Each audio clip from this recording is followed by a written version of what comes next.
ऐसा कहा जाता है कि इंसान को अपने अच्छे और बुरे कर्मों का फल यहीं इसी जन्म में मिलता है, लेकिन कई बार दूसरों के बुरे कर्मों की सजा हमें भुगतनी पड़ती है, और ये खास तौर पे तब होता है जब हम किसी और पर बिना सोचे समझे अंधा विश्वास कर लेते हैं। नमस्कार, मैं senior inspector Rajesh Yadav crime petrol Dastak के आज के इस एपिसोड में आप सबका स्वागत करता हूँ।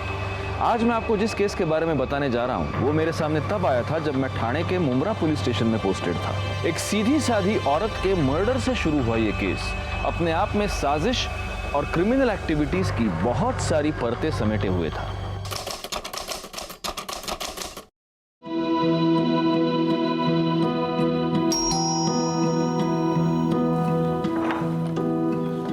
अरे शालिनी, आओ आओ।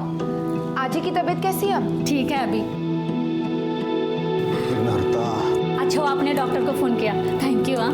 क्या तू भी थैंक यू की कोई जरूरत नहीं। अरे शालिनी वहीनी सुबह सुबह? हाँ, वहीनी को थैंक यू बोलने आई थी। कल रात वहीनी ने फोन नहीं किया था हॉस्पिटल में, तो आज ही पहुंच नहीं पाती टाइम पे। अभी तबीयत ठीक है ना? ठीक है, चलो वहीनी इतने ध्यान रखना। संपदा चलो मैं निकलता हूँ। नाश्ता तो कर लीजिए। नहीं बहुत लेट हो जाएगा, फिर बाहर कर लूँगा।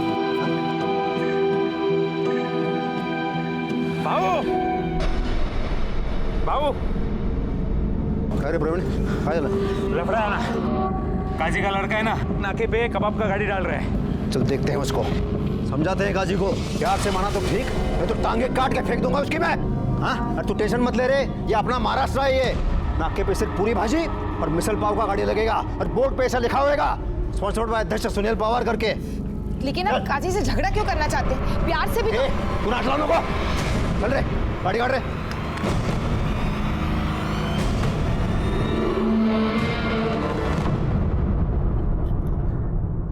करोड़े नहीं, मतलब ठीक है तुम ये लेके आए हो, लेकिन अपने देसी वड़ा पाव का मजा ही अलग है।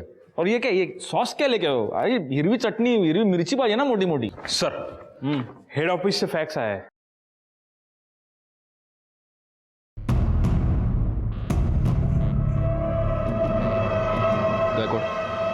सबको मेरे केबिन में बुला।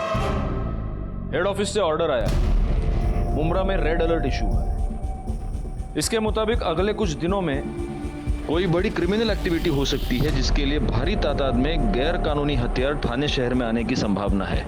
इसीलिए अगले कुछ दिनों तक अगर कोई भी सस्पिशियस एक्टिविटी, आदमी, औरत दिखे तो तुरंत एक्शन लीजिए। Yes sir.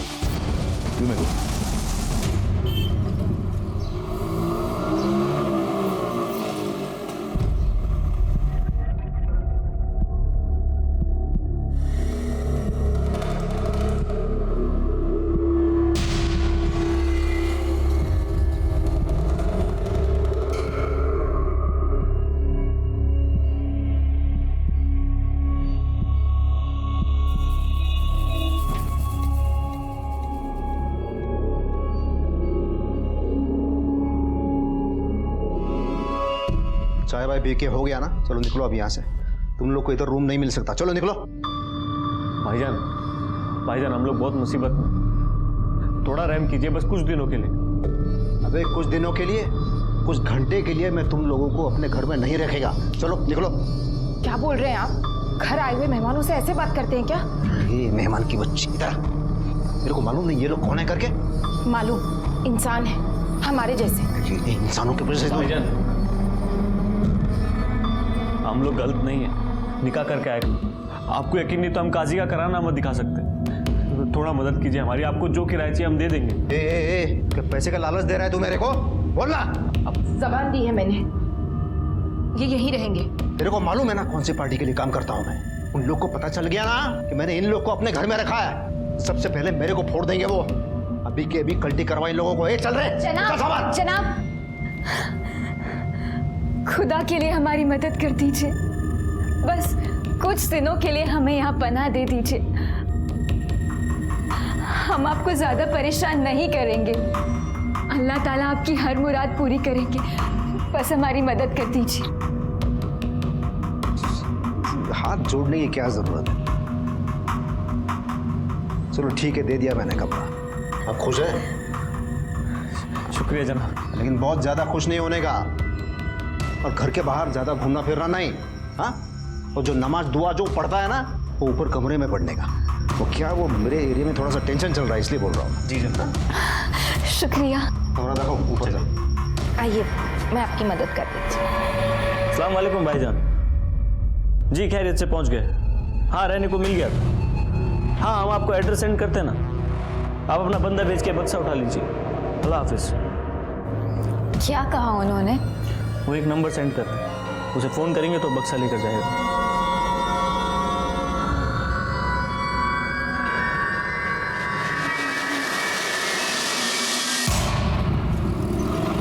ये लो। अरे बस बस आपा। क्यों, मेरे हाथ का खाना अच्छा नहीं लगा? नहीं नहीं, खाना तो बहुत लजीज है, लेकिन मेरी खुराक जरा कम। वाकई खाना बहुत लजीज है आपका। ये संपदा खाना तो अच्छा बनाती है लेकिन रोज वेज खा खा के तो बोर हो गया मैं। अगर ये मटन बिरयानी ऐसा कुछ हो जाए तो मज़ा आएगा। अरे हाँ मुमताज़, तुम्हें मटन बिरयानी बनाना आता है क्या? भाईजान मुमताज़ तो बहुत ही उम्दा बिरयानी बनाती है, आपका पेट भर जाएगा पर नीयत नहीं। तो ठीक है, कल का प्लान मुमताज़ के हाथ की मटन बिरयानी। बेशक।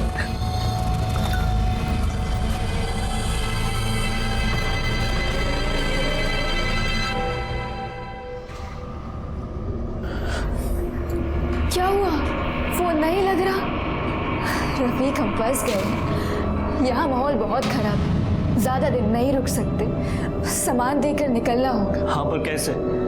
रियाज भाई भी फोन नहीं उठा रहे हैं। तो भाईजान को फोन करो ना। 1000 बार कर चुके हैं, वो भी फोन नहीं उठा रहे। समझ नहीं आ रहा क्या करें। ये बक्सा तो जान की मुसीबत बन गई।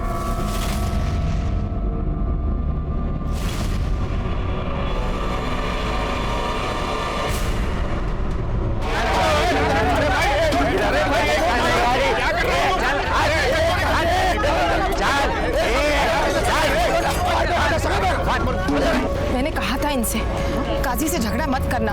ए काजी, तेरे को प्यार से समझाया था मैंने, ये कबाब का गाड़ी बिरयानी का गाड़ी इधर नहीं डालने का। तो ये बात तेरे दिमाग में घुसता नहीं क्या? अरे हमको भी धंधा करने का है ना, कहाँ जाके धंधा करेगा? जब मैं बोल रहा हूँ तो बीच में नहीं बोलने का।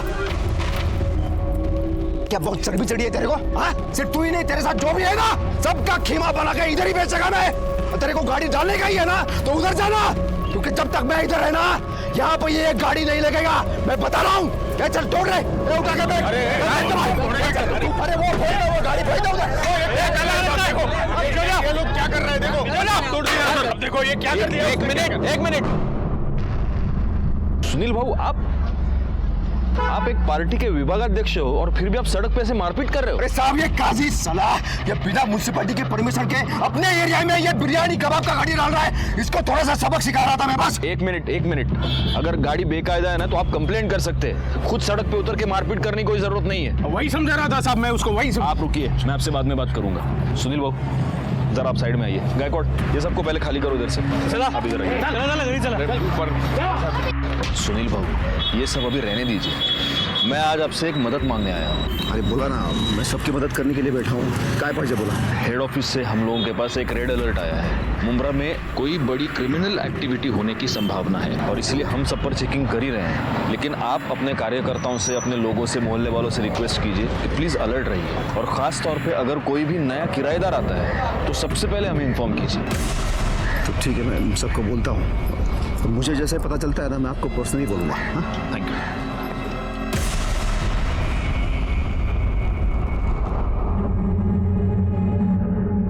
अरे ये भाई लोग यहाँ पे तमाशा नहीं चल रहा है, चलो निकलो। ये चल जा रहे। सुनी ना सब तू, गुस्सा क्या तेरे दिमाग में? मैं क्यों मना कर रहा था इन लोगों को रखने के लिए? चलो अभी निकलते हैं यहाँ से, इससे पहले कोई देख ले। चलो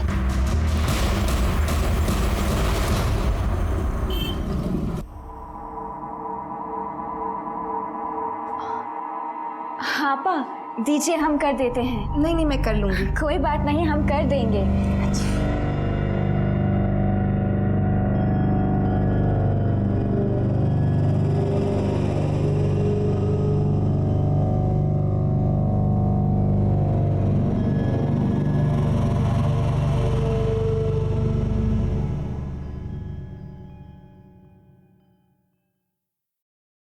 मैं मैं स्कूल जा रही हूँ, आप नाश्ता करके काम। अरे अभी तक तैयार नहीं हुए, आज काम पे नहीं जाना है क्या? अरे वो कल का मटन बिरयानी ना बहुत ज़्यादा हो गया, वो थोड़े पेट में गड़बड़ी हो गई है। देखो अगर ठीक हो जाता है ना तो मैं जाता हूँ। मैं छुट्टी ले लूँ, कोई दवाई ले आऊँ? अरे नहीं नहीं नहीं नहीं, उतना ज़्यादा नहीं है। देखो तुम जाओ, नहीं तो क्या तुम्हें स्कूल में देरी हो जाएगी। जाओ, अपना ध्यान रखिएगा।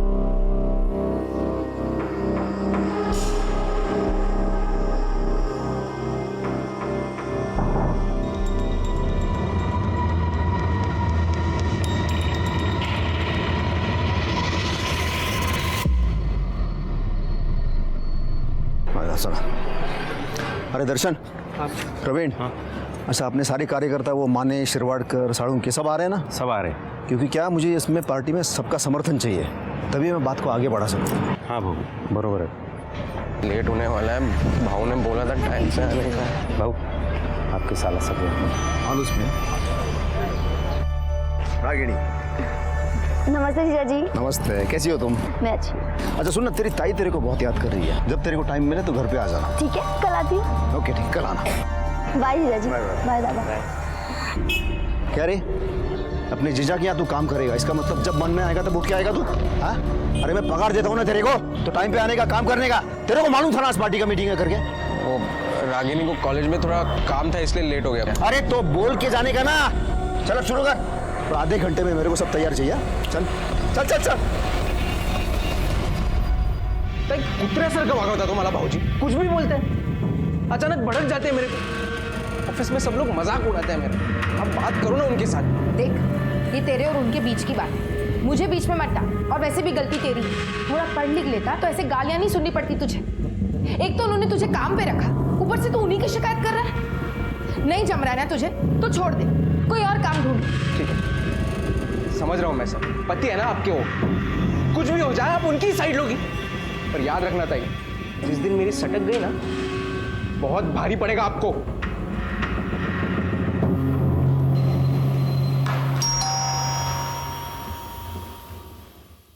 अरे रागिणी, ये दीदी कहाँ है? दीदी। अरे रागिणी तू लेट हो गई, तेरी ताई तो निकल गई स्कूल के लिए। दीदी चली गई? हाँ, मैंने मस्त आप दोनों के लिए पोहा बनाया। अब दीदी तो चली गई, आप खा के देखो कैसा है।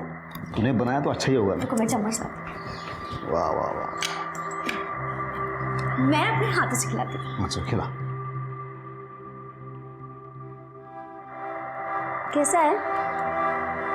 दीदी जितना अच्छा नहीं है ना? अरे नहीं, कमाल, बहुत मस्त बना। तूने जो ड्रेस मंगाया था ना, बोला था ना? वो ड्रेस? हाँ, मैं लेके आया, अंदर रखा है, जा। आप पोहा खाओ, मैं देख के आती हूँ। अरे तेरे जीजा को क्या समझाया तूने? वहाँ रखा है जीजा जी ने ड्रेस। अरे रागिनी कहाँ देख रही है तू? वहाँ नहीं है। कहाँ है ड्रेस जीजा जी? मैं देता हूँ।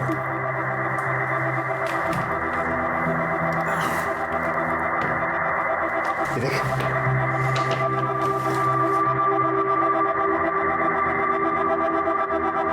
वाह, कितना ब्यूटीफुल ड्रेस है ना जीजा जी। पसंद है? बहुत अच्छा है। मैं अभी ट्राई करूँ? अभी? हाँ। अच्छा थोड़ा जल्दी करना क्योंकि मुझे अर्जेंट काम है। ठीक है। कर ले, मैं हूँ बाहर।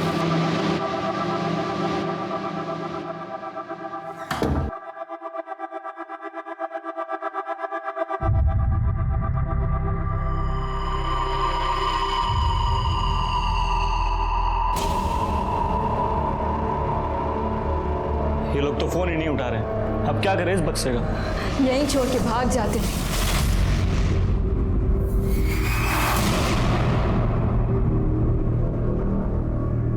क्या नाम है आपकी बेटी का? कब से लापता है? संपदा पवार नाव आहे साहेब तिचं।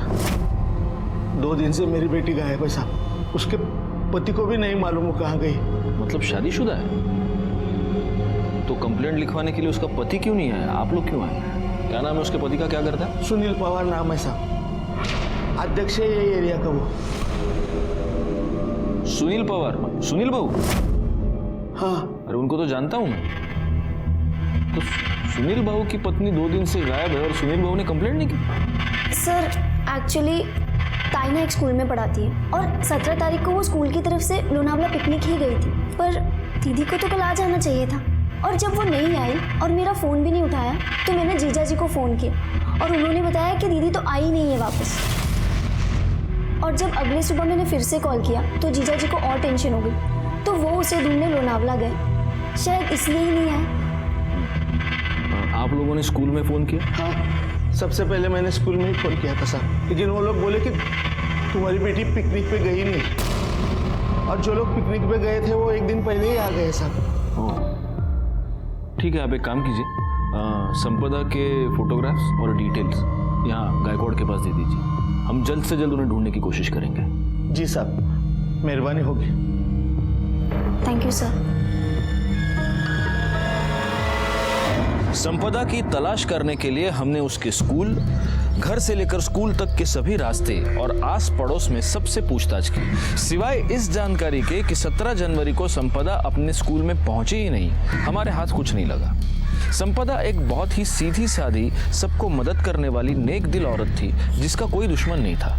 ऐसी औरत इतने सस्पिशियस सर्कमस्टांसेस में अचानक गायब हो जाती है, क्यों और कैसे?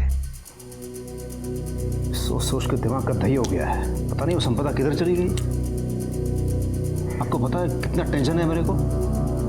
सुनील बाबू, आपके फैमिली में आप दोनों के अलावा और कौन कौन है? फैमिली के नाम पे तो मेरे घर में सिर्फ मैं और संपदा है, बाकी एक भाड़ोतरी था, नई नई शादी करके आए थे। हाँ, मुझे लगता है मैंने उनको रूम भाड़े पे देके बहुत बड़ा गलती किया है। आपने रूम भाड़े पे दिया था? किसको? क्या नाम था उनका? रफीक और मुमताज़ बेग नाम था उनका। क्या? सुनील बाबू, मैंने आपसे पर्सनली मिलकर आपको हेड ऑफिस से जो रेड अलर्ट आया था उसके बारे में बताया था। मैंने नहीं रखा उनको, वो संपदा को उन दोनों ने पटाया। संपदा मानी नहीं, मैं क्या करता फिर, देना पड़ा मुझे। लेकिन वो बहुत दिनों तक रहे नहीं थे, वो बहुत जल्दी चले गए थे। आप एक पॉलिटिकल पार्टी के विभागाध्यक्ष हैं, आप इतनी बात समझते नहीं? वो लोग अगर क्रिमिनल एक्टिविटीज में इन्वॉल्व होंगे तो वैसे ही एक जगह पर बहुत दिन रुकेंगे नहीं। कब गए वो लोग? वो 17 तारीख को, तो संपदा वो पिकनिक के लिए चले गई थे ना तब। और कहाँ गए? वो मैंने पूछा नहीं। अच्छा, आपने उनके बारे में कुछ सस्पिशियस, कुछ ऐसा कुछ खास नहीं है, तो वो दोनों हमेशा अपने कमरे में रहते थे। लेकिन वो जो रफीक था ना, वो थोड़ा सा अजीब था। दोनों के पास एक बक्सा था और रफीक उस बक्से से कभी दूर नहीं हटता था। मालूम नहीं था उस बक्से में क्या था। अच्छा, आपके पास उनका आईडी होगा, हाँ, कुछ एड्रेस प्रूफ होगा, कुछ तो होगा, फ़ोन नंबर होगा, गायकवाड़ के पास दे दीजिए। वो तो नहीं लिया मैंने, मतलब संपदा ने लिया होगी तो मुझे नहीं पता। हाँ, लेकिन वो रफीक के पास एक मोबाइल था, उसके नंबर लेने की कभी ज़रूरत नहीं पड़ी मुझे। लेकिन अब लगता है वो सारे डिटेल्स लेने चाहिए थे। अब लगता है आप लोगों की वजह से ही हमारे देश में सिक्योरिटी लैप्सेस होते हैं। उनको आपके पास लेके कौन आया था? कोई लेके नहीं आया था। वो दोनों संपदा को कहाँ रास्ते में मिले थे। बोले अभी अभी शादी करके आए हैं, सर पे छत चाहिए, और येड़ी सीधा घर पे लेके आई। वो उनकी शक्ल पहचान पाएंगे आप? याद है? स्केच बनवा सकते हैं? हाँ।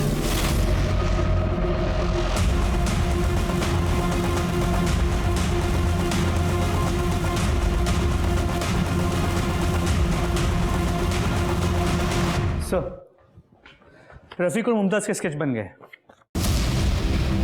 ग्रेट। फौरन ये स्केचेस आसपास के पुलिस स्टेशन और हमारे खबरियों को भिजवा दो। हमें किसी भी हालत में इन्हें पकड़ना होगा, इससे पहले कि ये किसी आपराधिक घटना को अंजाम दे दें। सर,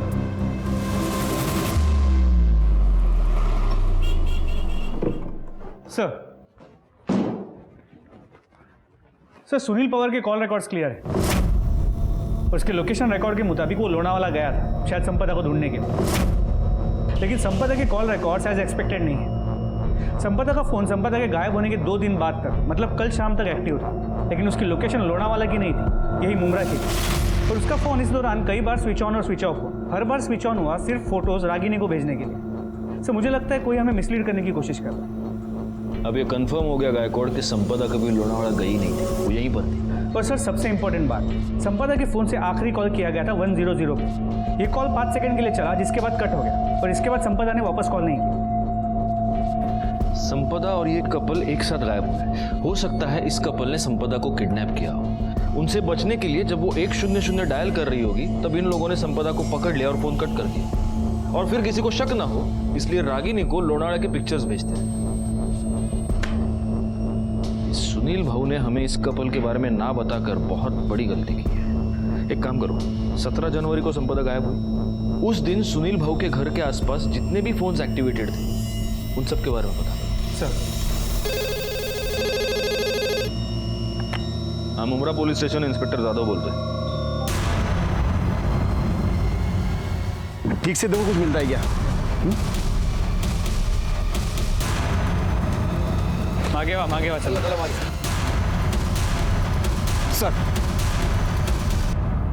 सर ये संपदा पवार है, सर पे बहुत बुरी तरह से चोट लगी है। लाश को पहली बार किसने देखा था?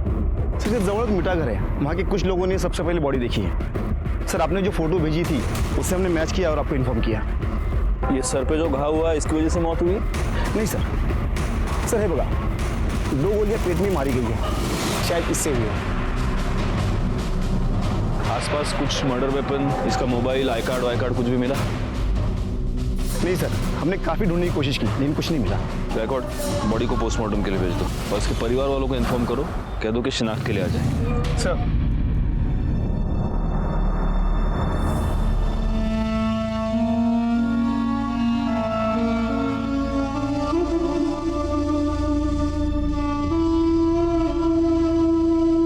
आम्ही गुन्हा नोंदवून घेतलाय, ठीक है, ओके।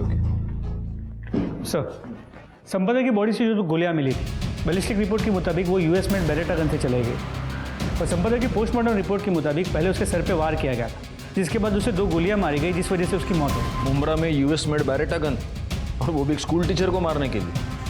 गायकवाड़, ये काम जरूर उस कपल का ही है। सर 17 जनवरी को सुनील के घर के आसपास जितने नंबर एक्टिव थे उसमें से एक नंबर संदिग्ध है, जिससे कई सारे इंटरनेशनल कॉल किए गए हैं। और सर ये जो दूसरा नंबर है ये तलोजा का नंबर है, इस नंबर से तलोजा के नंबर पर भी कई बार कॉल किए गए थे। सर लास्ट कॉल कल का है। एक काम करो, ये दोनों नंबर्स मॉनिटर करो और गायकवाड़ इनकी मोबाइल लोकेशन मुझे चाहिए इमीडिएट। सर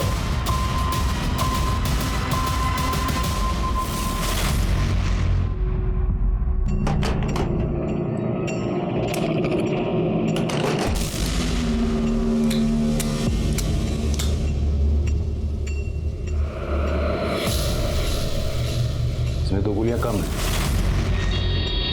कहाँ गई? हमें नहीं पता दिया भाई, हमने तो इन्हें छुआ भी नहीं, हमें तो चलानी भी नहीं आती। हमारा काम इस बक्से को आपके हवाले करना था, हमने कर दिया। अब हम चलते हैं, अल्लाह हाफिज। अरे ऐसे कैसे चलते हैं हम? कहाँ चलते हैं? इस मिशन का आगाज किया है, उसे अंजाम भी तो तुम्हें ही देना होगा ना। मतलब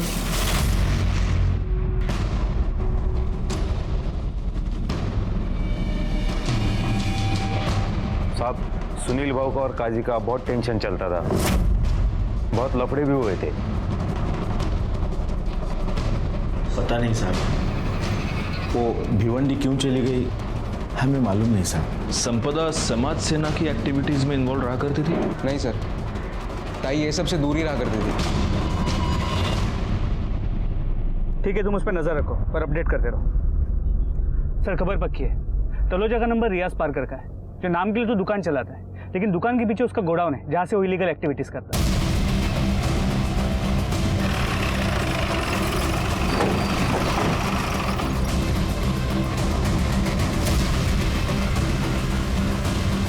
रियाज जी? रफीक और मुमताज कहाँ हैं? कौन रफीक और मुमताज?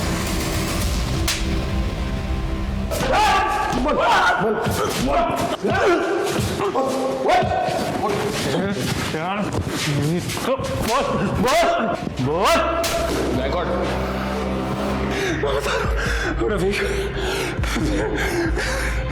रफीक और मुमताज को मैं इस्तेमाल कर रहा था। सब इधर के लोकल गैंग को बड़ी तादाद में असला चाहिए था, मैंने उन्हें उसी काम में लगा दिया था। उन दोनों का हुलिया बता। हुलिया बता उनका। मोबाइल, उनका मोबाइल में मोबाइल गुड्डे, मोबाइल क्यों नहीं है?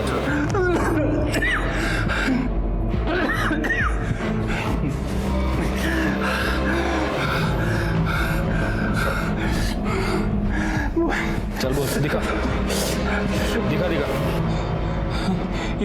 ये दोनों है।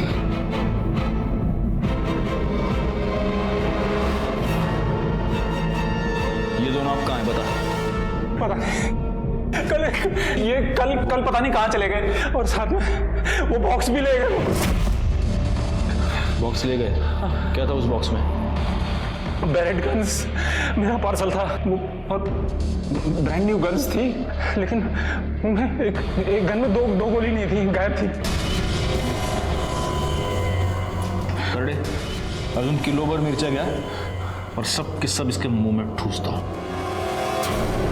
जो मैं कह रहा था वही सच है। संपदा को इनकी असलियत पता चल गई और इसीलिए ये कपल उसको मारकर भाग गया। सर उनका भागना समझ में आता है, लेकिन संपदा की बॉडी को वहाँ भिवंडी में डिस्पोज करना समझ में नहीं आ रहा। होगा, इसका भी कोई ना कोई रीजन होगा। और ये रियाज जो हमसे कह रहा है कि ये कपल भाग गया है, ये झूठ है। इस रियाज ने ही जरूर इनको किसी मिशन पर भेजा है और हमें उस मिशन के बारे में पता लगाकर जल्द से जल्द उन्हें रोकना होगा। हमारे पास वक्त बहुत कम है। सर, वो सुलेमान काजी को लेकर आए हैं। एक नंबर का मक्कार इंसान है वो सुनील। मोहल्ले में हमारा जीना हराम कर रखा है उसने, हमारा धंधा बंद करवा दिया। हर रोज एक नई मुसीबत खड़ी कर रहता है वो हमारे लिए। और इसलिए तुमने उसकी बीवी को मार दिया। अल्लाह माफ करे, मैं क्यों मारूंगा अब उसकी बीवी को? मुझे तो लगता है कि सुनील ने खुद अपने हाथों से अपनी बीवी का कत्ल किया है, वो भी उसकी साली के चक्कर में है। आपको शायद पता नहीं था, सुनील और उसकी साली रागिनी का प्यार परवान चढ़ रहा है। तोहफे देना, तफरी करना, घूमना फिरना तो आम बात हो गई है उन लोगों के लिए। और तुझे कैसे पता कि सुनील का उसकी साली के साथ चक्कर चल रहा है? इश्क और मुश्क छुपाए नहीं छुपते साहब। कितनी बार सुनील ने हमारे भतीजे की दुकान से कीमती तोहफे खरीदवा कर दिए हैं रागिनी को।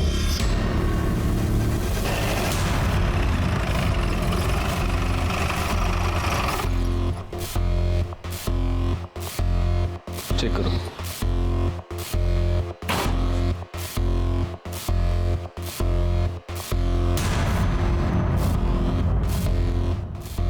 सुनिए, ये सुनील भाऊ के घर पे ताला लगा है। कहाँ गए हैं, कब आएंगे, कुछ पता है? भाऊ तो कल से ही नहीं दिखे, कल से ही घर में ताला लगा हुआ है।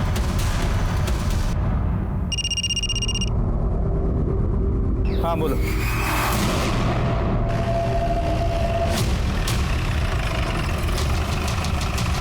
सर, बॉडी के पास पर्स और मोबाइल मिला है। देखो देखो।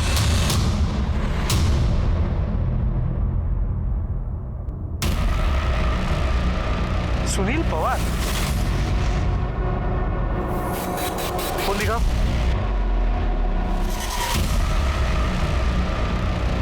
फोन को बुरी तरह डैमेज करने की कोशिश की गई, स्विच ऑन भी नहीं होता। पीएम रिपोर्ट के मुताबिक सुनील पवार का मर्डर 22 जनवरी को दोपहर 2 से 4 के बीच में हुआ है। और सबसे खास बात यह है गायकवाड़ कि सुनील के बॉडी पर 8 से 9 इंच के चक्कू से कम 20 बार वार किए गए। 20 बार मतलब जिसने भी सुनील बाबू का मर्डर किया है उसने बहुत ही गुस्से और नफरत में उसका मर्डर किया है, और इसीलिए उसका खून होने के बाद, वो मरने के बाद भी वो मर्डर उस पर लगातार वार करता रहा। सर, रफीक का फोन कुछ मिनट पहले ही मानखुर्द में ऑन हुआ है। फौरन उसकी एग्जैक्ट मोबाइल लोकेशन निकालो, हमें जल्द से जल्द निकलना होगा।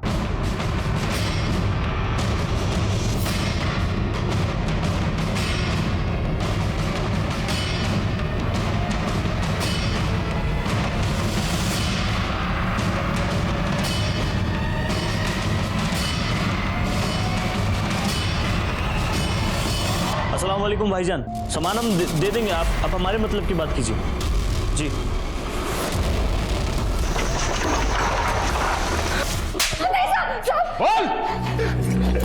हम सच कह रहे हैं सर, वो असला हमारा नहीं है। हमें तो बस उसे उसकी मंजिल तक पहुंचाना था ताकि हमें नई पहचान मिले, बाकी की जिंदगी सुकून से कट सके। रियाज भाई से हमने चोरी इसलिए की थी क्योंकि हमें पता था कि अगर हम नहीं करेंगे तो वो किसी और को मजबूर करेगा कत्लेआम करने को। जनाब, हम सच कह रहे हैं। वो हथियार तुम्हें एक नई जिंदगी देने वाले थे। मतलब? जनाब, हम दोनों एक दूसरे से मोहब्बत करते हैं, पर हमारे घर वाले कास्ट की वजह से हमारे निकाह के खिलाफ थे, इसलिए मेरा दोस्त मुझे असलम के पास ले गया। उन्होंने कहा अगर हम ये बक्सा खैरियत से रियाज भाई के पास मुंबई पहुंचा दे तो हमें नहीं पहचान देगा और हम दोनों को बंगलुरु में नौकरी भी देगा। तुम जानती थी उस बॉक्स में क्या है? नहीं, खुदा कसम, हमें जरा भी अंदाजा नहीं था। और तुम? मुझे इल्म था हमें, मगर हमने मुमताज को इससे अनजान रखा। मैं मुमताज से किसी भी कीमत पे निकाह करना चाहता था, इसलिए हम दोनों बक्सा लेकर मुंबई आए और सुनील पवार के घर पे रेंट पे रहने लगे। मैं दिन रात रियाज पालकर को फोन लगाता ताकि वो बक्सा ले जाए और ये मुसीबत टले। और एक दिन सुनील ने पता कर लिया उस बक्से में क्या है। तुमको मालूम है मैं कौन है? इस पूरे एरिया का अध्यक्ष है मैं। अब तुम दोनों तो गए, पुलिस यहाँ से तुम्हें कुत्ते की तरह खींच के ले जाएगी, और अध्यक्ष होने के नाते मुझे पुलिस को तो बताना ही पड़ेगा ना भाई। उसके बाद वो मुझे ब्लैकमेल करने लगा। अच्छा, तू नीचे बैठा है, पैर पकड़ा है, इसलिए बचाता हूँ मैं तुम दोनों को। हाँ चलो उठ उठ उठ, चलो भाई बाहर जा। बाहर क्यों? तुम दोनों को बचाने के लिए मैं इतना बड़ा रिस्क ले रहा हूँ, थोड़ी सी कीमत तुझे क्या, इसको तो चुकाना ही पड़ेगा। मुमताज के साथ जबरदस्ती करने लगा। हमें समझ नहीं आ रहा था क्या करे।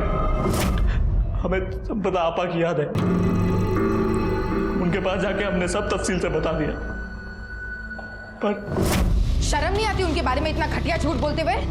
वो ऐसी गंदी हरकत कभी नहीं कर सकते। उन्होंने जरा यकीन नहीं किया, पर अगले दिन अपनी आंखों से सब देख लिया। वो स्कूल की तरफ से पिकनिक जाने के लिए निकली और 15 मिनट बाद ही वापस आ गई, क्योंकि वो अपना फोन घर पर ही भूल गई थी।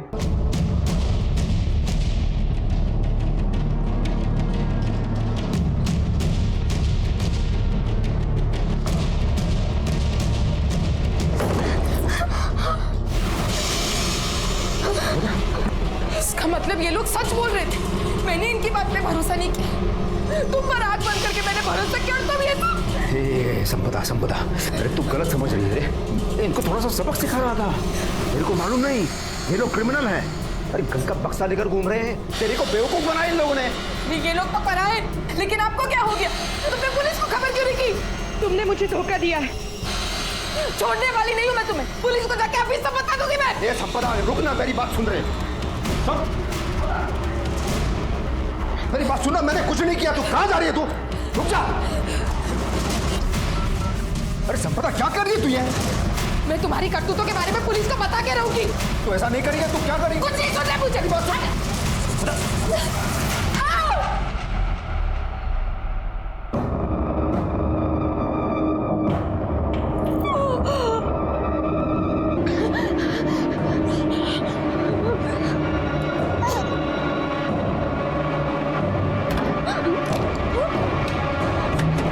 सुनील ने हमें हमारे कमरे में बंद कर दिया। संपदा भाभी को गाड़ी में लेकर निकल गया।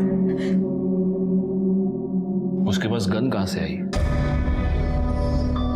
जनाब, वो गन उसने हमारे बक्से से निकाली थी। जिस दिन तो उसे बक्सा मिला उसने अपने कब्जे में ले लिया। उसके बाद वो निकल गया और कुछ घंटे बाद प्रवीण के साथ वापस आया और हम दोनों को घर से बाहर निकालने लगा।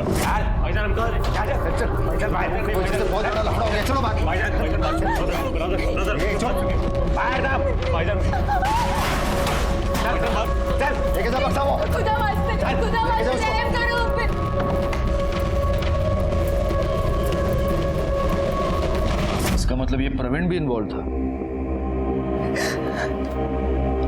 सुनील ने ही नहीं, प्रवीण ने भी मेरे साथ एक बार नहीं, कई बार जबरदस्ती। लेकिन हम ये कैसे मान ले कि तुम दोनों सच कह रहे हो? जनाब, हम मानते हैं कि हम गलत हैं, मगर ऊपर वाला गवाह है कि हम सच बोल रहे हैं। इसके बाद हमें हमारे लिए कुछ नहीं बोलना। आगे अल्लाह मालिक। तुम दोनों ने सरेंडर नहीं किया, इसलिए जब तक प्रूव नहीं होता तब तक तुम दोनों सस्पेक्ट्स ही रहोगे। ले जाओ इनको।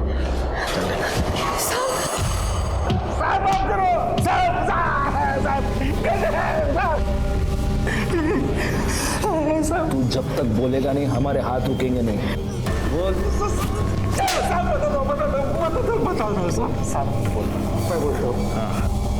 साहब, भाव की मर्जी से ही मैं मुमताज के साथ क्या जबरदस्ती करता था साहब। मुमताज तेरे सुनील भाव की प्राइवेट प्रॉपर्टी थी क्या?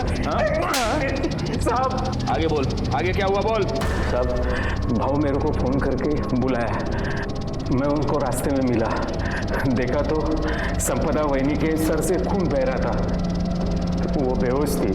फिर हम लोग उधर से भिवंडी चले गए सुनसान जगह पे।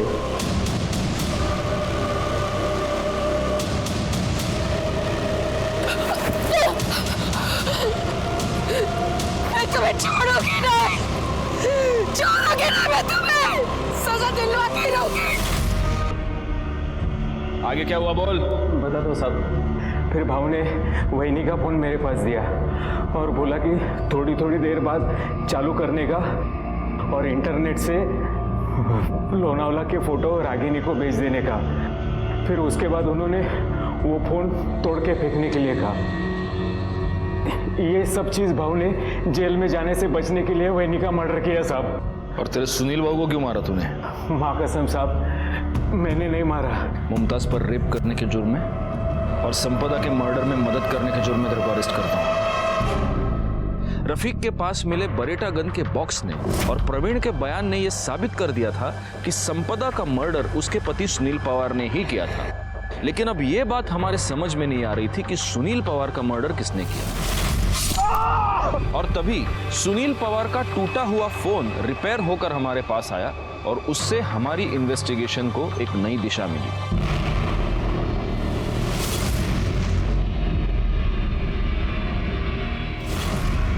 तुम्हारी ये तस्वीर हमें सुनील के मोबाइल में मिली। सच बताओ रागिनी, तुम्हारे और सुनील के बीच एग्जैक्टली क्या चल रहा था? सर मुझे सच में नहीं पता कि जीजाजी मेरी फोटो क्लिक कर रहे थे। अगर तुम्हें सच में पता नहीं था तो इस तस्वीर में तुम सीधा कैमरे के लेंस में देखकर स्माइल क्यों कर रही हो? रागिनी सच सच बताओ, वरना पाटिल मैडम तुमसे सच उगलवा लेंगी। नहीं सर हमारा कोई अफेयर ही नहीं था, सिर्फ जीजा साली का मस्ती वाला रिलेशन था। हम बस फ्लर्ट करते थे सर, बाकी और कुछ था ही नहीं। वो सब नहीं था, मतलब फिजिकल नहीं था सर। और तुम्हारी ये ऐसी फोटोज है, ये तुम्हारे अलावा और किसी को पता है? वो रफीक, उसको मालूम है सर। तूने जो ड्रेस मंगाया था ना, बोला था ना, वो ड्रेस? हाँ मैं लेके आया, अंदर रखा है, जा। आप पोहा खाओ, मैं देख के आती हूँ।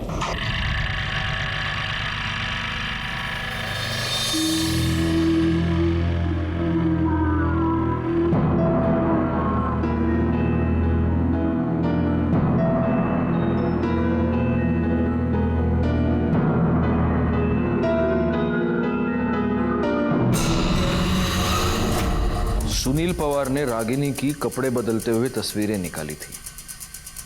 तूने ये बात हमें क्यों नहीं बताई? जनाब, वो ऐसा कुछ हमें याद नहीं आया, हम तो वहाँ गलती से मौजूद थे। और वैसे भी उस बेगैरत बेशरम आदमी के बारे में ये जान के कौन सा कुछ नया जान लेते आप। गलती से मौजूद था, लेकिन इस गलती का तो फायदा खूब उठाया होगा तूने। बता, किस किस को बताया इस बारे में? संपदा को, जयदेव को?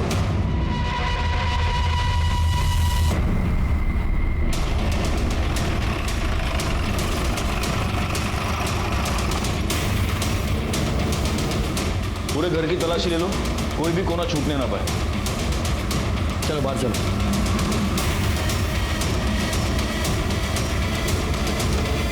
बाबा,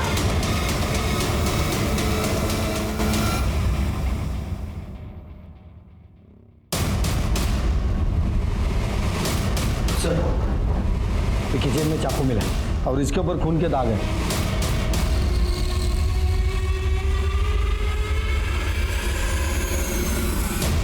सर, फाइल। दिवाकर जी, आपके कॉल रिकॉर्ड ये बता रहे हैं कि 22 तारीख को दोपहर को 1:30 बजे आपने अपने दामाद सुनील पवार को फोन किया था। हाँ साहब। तो क्या बात हुई आपकी? अब मुझे याद नहीं साहब क्यों किया था। तो इसका मतलब आपको याद दिलवाना पड़ेगा। पाटिल भाई, करड़े, इन दोनों को तब तक मारते रहो जब तक इनको याद ना आ जाए। आप साइड में आ जाइए, आप सीनियर सिटीजन। ये क्या कर रहे हैं साहब? आइए आइए।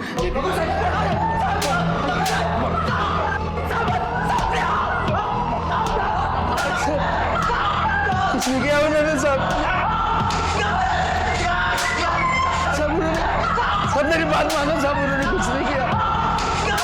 रुको साहब, रुक जाओ, छोड़ दो इनको। इन्होंने कुछ नहीं किया साहब। सुनील का खून मैंने किया है साहब। मैंने खून किया है सुनील का, मैंने। क्यों? साहब, वो मेरी बेटी रागिनी की गंदी तस्वीरें खींचता था। वो रागिनी को महंगे महंगे तोहफे देकर फंसा रहा था, उसके साथ अफेयर कर रहा था। वो मेरी दोनों बेटियों के साथ खेल रहा था साहब। मुझे पता नहीं था कि वो इतना घटिया इंसान था। मैंने जब उसे मारा तब तक मुझे पता नहीं था साहब कि वो संपदा का भी खूनी है, वरना मैं उसे पहले ही खत्म कर देता। उस दिन मैंने उसको फोन करके बुलाया था। बेटे, मुझे बहुत चिंता हो रही है। मालूम नहीं पुलिस को क्यों लग रहा है कि संपदा का खून तुमने ही किया है। पुलिस तुम्हारे बारे में पूछताछ करने आई थी। बाबा, अब मैं क्या करूं? एक काम करते हैं, टेम्पल रोड के पीछे मिलते हैं, बाद में सोचेंगे क्या करना है।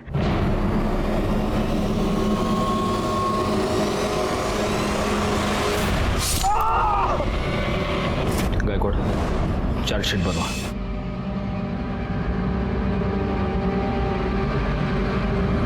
प्रवीण को मुमताज पर रेप करने के और संपदा के मर्डर में भागीदार होने के जुर्म में सजा मिली और दिवाकर राव को सुनील पवार के मर्डर के लिए। लेकिन इस केस में सही माने में विक्टिम थी मुमताज बेग। सुनील और प्रवीण जैसे लोगों ने उसकी अस्मिता को ठेस पहुंचाई। इसी के साथ मैं सीनियर इंस्पेक्टर राजेश यादव आपसे विदा लेता हूं। दोबारा मिलूंगा, तब तक सतर्क रहिए और देखते रहिए क्राइम पेट्रोल दस्तक, क्योंकि मकसद बताना नहीं, बचाना है। जय हिंद।